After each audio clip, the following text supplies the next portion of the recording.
Chair, pinapalabas natin na nagsisinungaling yung mismong presidente by evading the process of Congress na mag-undergo ng scrutiny, Mr. Chair. Please take back your statement na nagsisinungaling yung presidente. No, Mr. Chair, that would depend on the decision of this committee. Kasi on record yun, Mr. Chair, sinabi yun ng presidente. Supalpal nga ang inabot ni Raul Manuel matapos itong banggiting sinungaling ang presidente.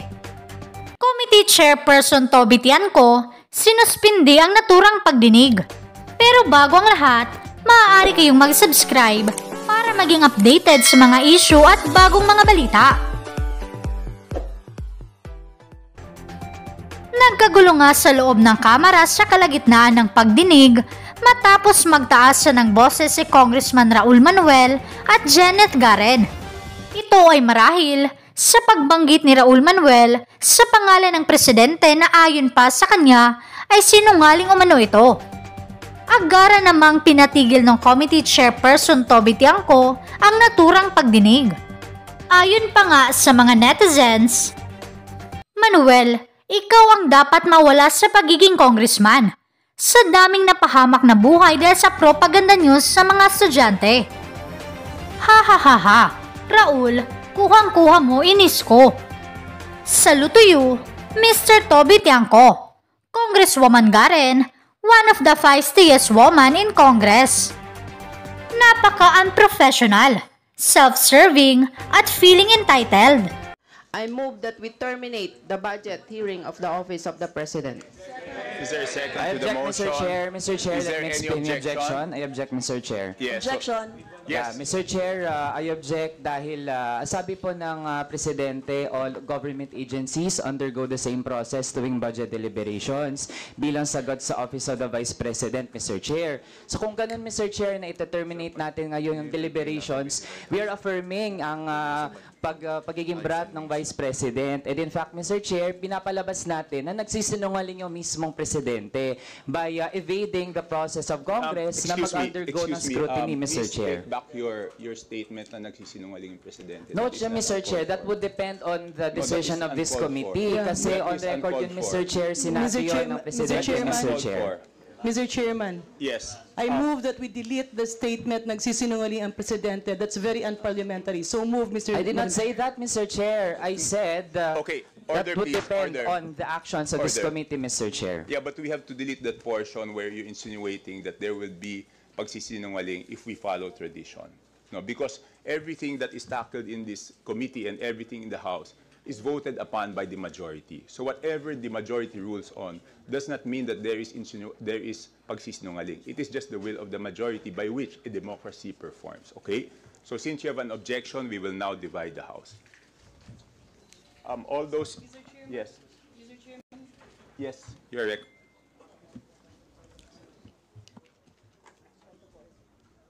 Mr. Chair. Paki-off sandali. Mr. Mr. Chair. Chairman, there are two pending motions. So we are tackling the first motion, just to be clear. Point of order, Mr. Chair. Yeah, one motion at a time. Thank you, Mr. Chair. The first motion is the motion of the Vice Chair, Congresswoman Ching Bernos, to extend the parliamentary courtesy and terminate the briefing of the budget of the Office of the President. All those in favor, please raise your hands. Please have a hand count.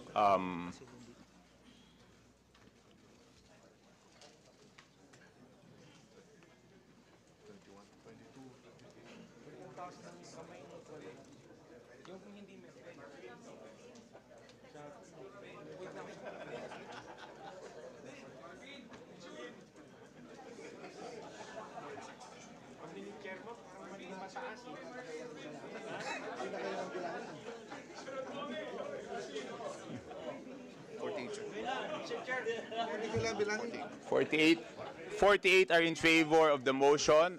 How many are against the motion? 48 are against, and 48 are in favor, and 3 are against. The motion is carried. The budget of the Office of the President is hereby. Point of order, Mr. Chair. Yes, what is the point of order? Yes, Mr. Chair. Mr. Chair, Section 104, questions of privilege, Mr. Chair. Questions of privilege are urgent matters directly and indirectly and principally affecting the duties, conduct, rights, privileges, dignity, integrity, or reputation of the House of its members, individually or collectively, subject to 10-minute rule. Every member has the right to raise a question of personal or collective privilege, Mr. Chair. Gusto po naming makapagsalita, gusto po naming makapagtanong mula sa Makabayan Block dahil meron po kaming mga krusyal na tanong kaugnay dito, like the foreign policy, like the Kibuloy issue, like the unprogrammed appropriations issues, Mr. Chair. So, Mr. Chair, pwede po bang mag-ruling kayo doon muna, Mr. Chair? Yes, the chair will rule on the point of order. No? According to Section 105, the definition is correct. But this is not the proper venue to raise a question of privilege. The proper venue to raise a point of privilege is the plenary. So, Congressman Brosas, you can raise your question of privilege this afternoon at 3 p.m. at the plenary. Mr. That Chair. is the ruling of the chair. Mr. Chairman, I have a Mr. pending Chair, I'm motion. appealing. Point of order, Mr. Chair. I have a pending motion that should be ruled. Hold on. So the chair has ruled on the point of order. Yes, Mr. Chair. I am appealing, Mr. Chair, kasi sinasabi po natin na kailangan sa plenary. But Mr. Chair, ang rules naman natin ay for all, Mr. Chair. So, we are appealing from the Makabayan Block na makapagsalita po at makapagtanong. Point Kasi of po, order, Mr. Chair. I have a pending motion. She has the floor. We will let her finish, then I will recognize Congressman Jarin. So we will let Congressman Brosas finish. yes, Mr. Chair, I am appealing to the Chair, Mr. Chair, na baguhin naman na magkaroon no, ng mga questions dito sa Office of the President, Mr. Chair. Gusto pong malaman ng taong bayan yung mga tanong na ito. Gusto po namin makapagsalita dito, Mr. Chair. So, Mr. Chair, can you rule on this also, Mr. Chair? Okay, as previously ruled by the chair, the proper forum for the question of privilege is the plenary. So I would like to recommend to the Honorable Arlene Brosas that if there is a question of privilege, to raise it this afternoon at 3 p.m. Mr. Chair, So the that is the appeal... That is the ruling of the chair, and that is the ruling on the appeal. Mr. Chair, Anyway, the appeal is subject for voting, Mr. Chair. No, the Congressman Rosas, wait, there is a pending motion. Now that I have ruled on your point of order, I will go back first to the pending motion of Congresswoman Gary. Mr. Chair. Yeah, Mr. Chairman, allow me to reiterate. Congress. Okay, Mr. Chair. Sandali po. Kasi kayo, kanina, Mr. Chair, you have, you asked for the votes. Opo. Noong mga nag-approve, Opo. terminate the, Opo. and we object. Can you give us time to explain our vote why we object, Mr. Chair? Teka po, sandali lang po. I will recognize first Congressman Garin, and then we will get back to you. Yes, Congresswoman Garin. Thank you very much, Mr. Chair. Allow me to reiterate my prior motion that the statement of the Honorable Raul Manuel, specifically the terms pagsisinungaling, be deleted from the records. There is a motion. Is there I any object, second Mr. to the Chair, and allow me to explain my objection. Again, kung babalikan natin yung Point records, of Mr. order, Chair, Mr. I Chair. did not I have a claim. pending motion. Wait. Okay. Hold on po. So there is a pending motion. Is there any second to the motion? Is there any objection? Okay. Now we will divide the House. Secretary, please count. First, Mr. Chair, allow me to explain the objection Point before of we order, proceed to Mr. the vote, Chair. Mr. We need to Chair. divide the Even House. in We are plenary, not in the we count the plenary. votes first. Okay? Sige po. Please raise the hands of those in favor of the motion.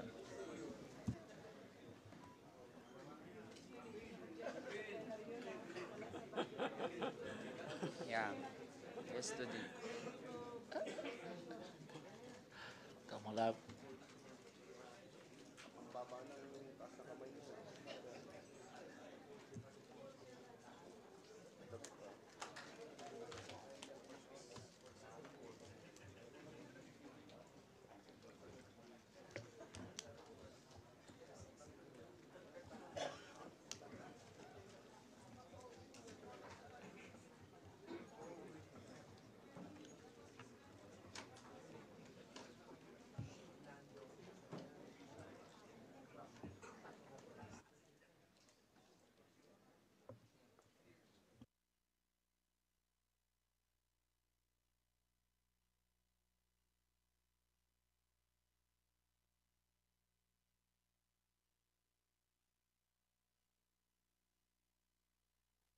51 are in favor of the motion, and please count those who are against. 3 are against. The motion is carried. And now, Mr. Chair, allow me to explain why I voted no. Then again, Mr. Chair, the statement that I quoted comes directly from the President. Na-quote po yan sa media. And Mr. Chair, the actions of this committee will determine kung totoo ba yung sinabi ng Presidente o hindi, Mr. Chair. Again, we want all agencies to undergo the fair process. So supposedly naman, kung aprubahan din naman eventually yung budget, then dapat masagot lang po yung mga tanong, Mr. Chair. Point Ang of dami order, pong mga Mr. Chair. We have hinahanap already na decided mga sagot that is ng moot and academic. mamamayan, Mr. I Chair. therefore move. Wait, hold on. Let us let Congressman Manuel proceed. Yes, Mr. Chair. Kasi nga hanggang ngayon nag-exist pa rin yung National Task Force LCAC, which has already been the target, Mr. Chair, of Point of calls order, for Madam abolishment, Chair. Mr. Mr. Chair. Pero Hold isa ito on, sa mga grave Congressman questions na Gary, dapat let us- sana na It's pag-uusapan not an natin. issue that's being Mr. discussed Chair. now, Okay. Mr. Chair. Yun yung mga issues na gusto nating matanong, Mr. My Chair, but point we are of order, Mr. deprived Chair. of the The Honorable opportunity Manuel because is of these discussing proceedings. matters. Point of order, Mr. Chair. He's out of order. We're not discussing NTF-El here.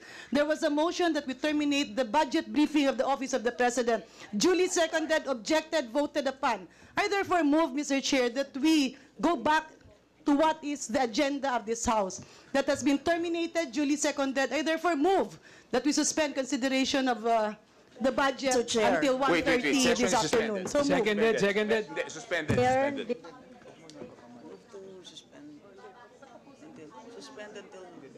Suspend until 11. hindi kami mabigyan na. Mr. Chair, so we object. Di ba sinabi ko kanina, meron akong motion that we object. Okay.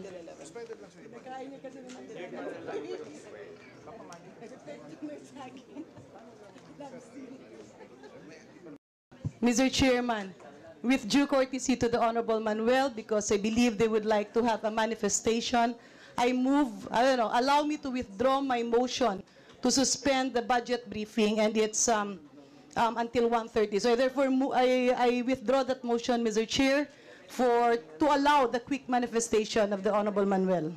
Yes, but before I allow the Honorable Manuel to make a quick manifestation, again, I will state that the statement of the Honorable Manuel, wherein he said something like the actions of the committee will reflect on the President, does not follow, because we're a co-equal branch of government, and the President cannot dictate on this committee or in each congressman the wills of each congressman. And whatever happened here today is the will of the majority.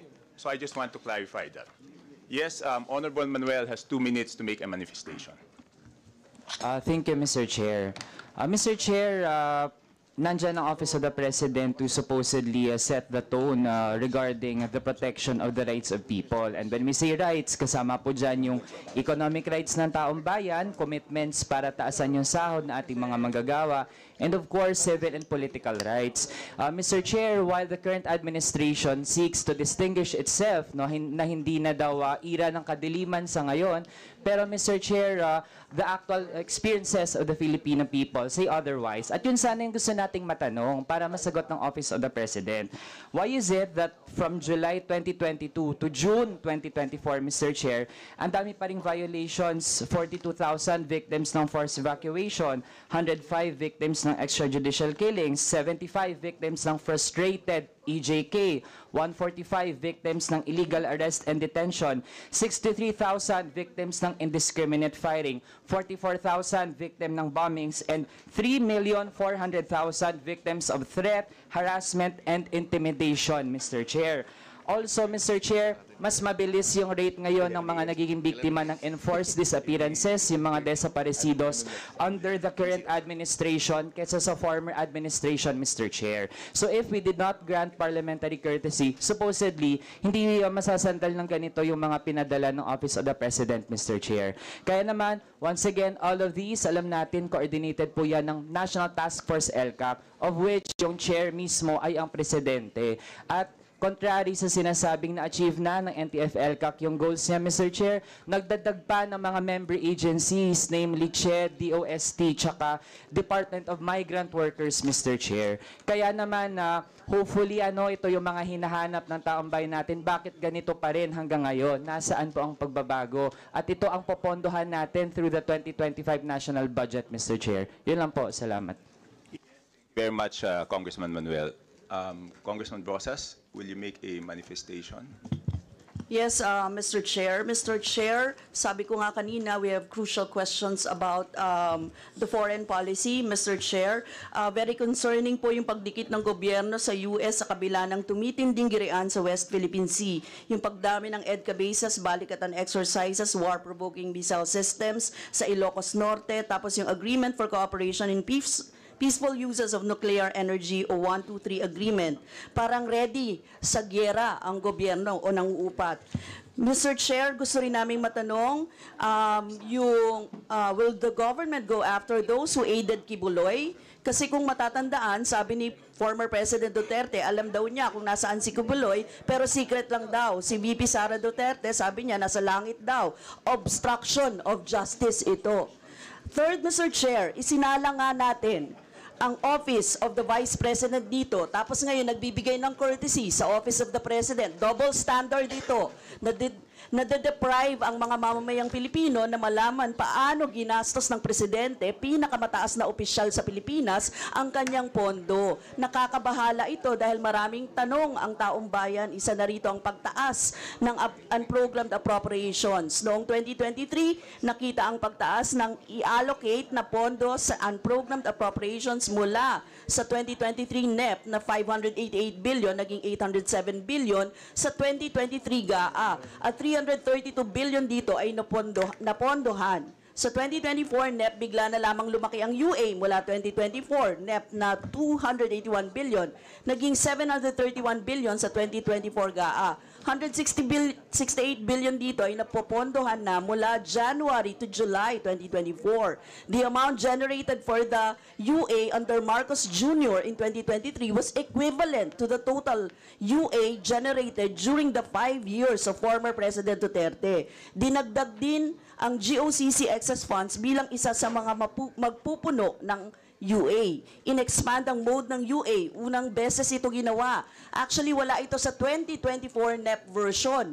Dinagdag lamang sa Bicameral Conference Committee. Maharlika 2.0 ba ito? Sa 2024 UA provision, sinasabi na may top priority na paglalaanan ng unprogrammed funds. Pero nakalagay din sa UA provision na pwedeng i-modify ang order ng priority. Ibig sabihin, pwedeng unahin, pondohan, nang makokolekta sa UA ang infrastruktura, depende kung anong sabihin ng presidente. Imbes na nasa regular item, dapat personal benefits at ang budget para sa public health emergency benefits and allowances para sa healthcare at non-healthcare workers, nilagay ito sa UA. Kung ganon, nasa diskresyon ng presidente kung saan ilalagay ang pondo sa ilalim ng UA. Pwedeng manipulahin ang program at unprogrammed funds para magkaroon ng dagdag na source. Pork or presidential pork po ito. I've said this before, and I will say this again. This is about transparency and accountability. The Office of the President or every other agency is not exempted. Thank you, Mr. Chair. Yes, thank you very much for the manifestation, Congressman Brosas.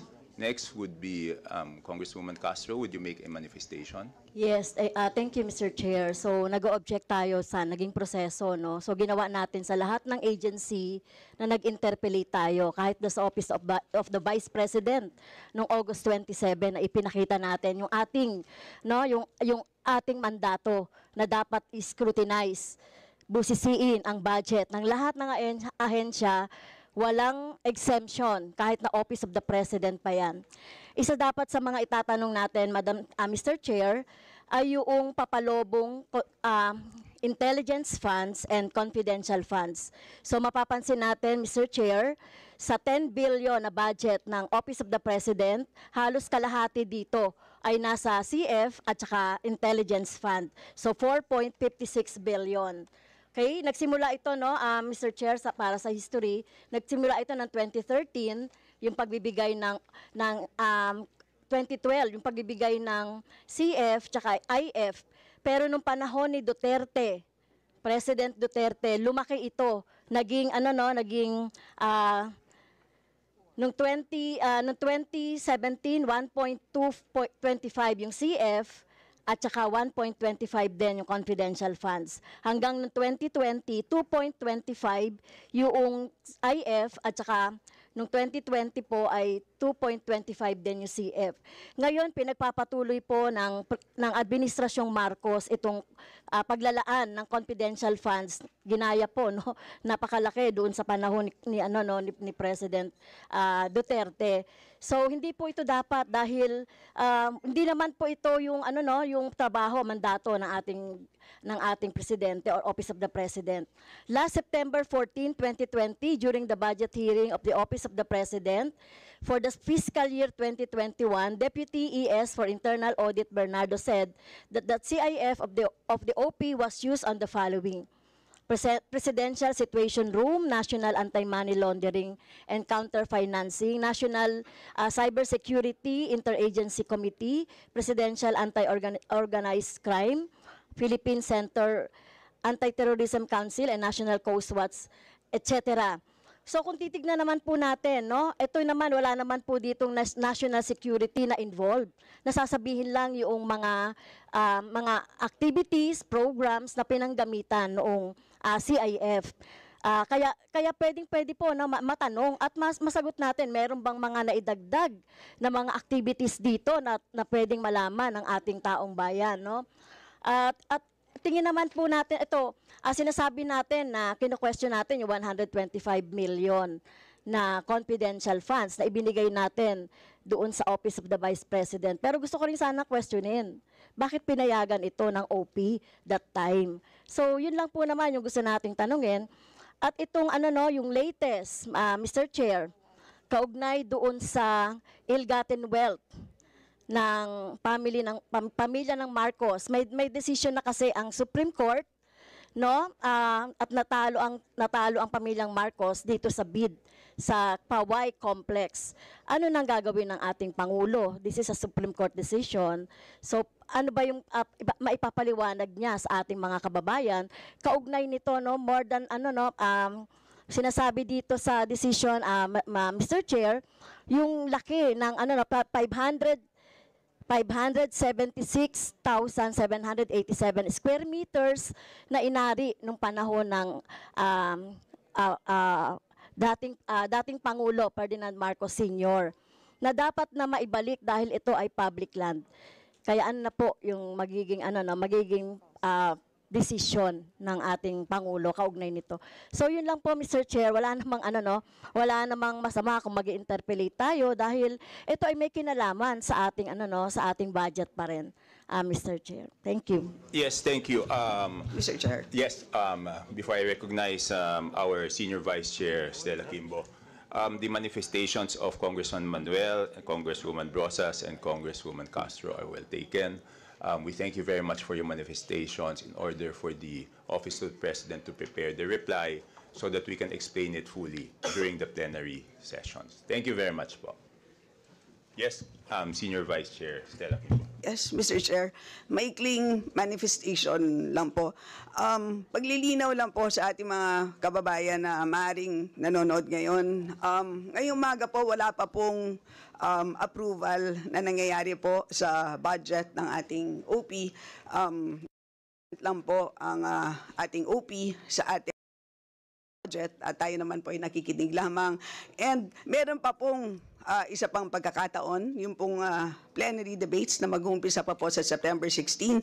At rest assured po na lahat po ng mga katanungan ay meron pa pong isa pang pagkakataon, which is during the plenary debates. At napakahusay naman ang ating budget sponsor, of course, the Honorable Toby Tiangco, at siya po ang haharap po sa inyo at sasagutin po lahat yan. And of course, ang ating kagalang-galang na Executive Secretary, si Sir Lucas Bersamin, at kasama ang buong team ay babalik po dito sa plenaryo. So, salamat po, Mr. Chair. Mr. Chair, Mr. Chair. Yes, in connection Majority with that, Leader. as Majority Leader, I'll give time in the plenary for those House members who wish to interpolate on the matter. particularly in the office of the President. Yes, and I'll give them plenary time. yes, Majority Leader, I think Congresswoman Brosas wanted to raise a question of privilege. I hope she could be given the time this afternoon.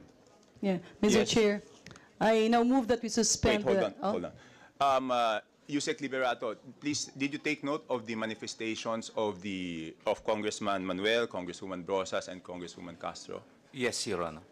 Please make sure that we properly address them during the plenary. Yes, Your Honor. One more question. Do you have any pending AOM with the COA with regards to confidential or intelligence funds?